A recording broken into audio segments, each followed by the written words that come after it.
হয়েছে?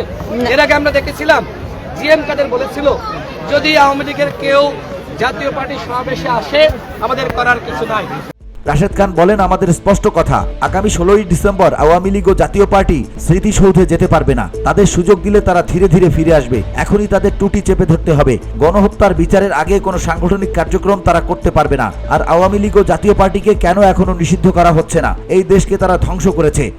আমরা সরকারকে বলবো, আগামী নির্বাচনে আওয়ামী লীগ জাতীয় পার্টি সহ 14 দলের যারা গণহত্যার দোষর কেউ নির্বাচনে অংশ নিতে পারবে না।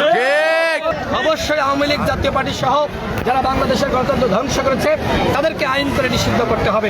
2000 শহীদ, 30,000 আহত, এদের রক্তের সাথে কোনো বেইমানি সহ্য করা হবে না। আরেকটি কথা বলতে চাই, 71-এর সাথে 24-কে মিলিয়ে বিতর্ক সৃষ্টি করবেন না। মুক্তিযোদ্ধাদের ছোট করবেন না। 71-এ একটি ভূখণ্ডের জন্য যুদ্ধ হয়েছে। এই লড়াইয়ের সাথে অন্য কোনো কিছুর তুলনা বেমানান।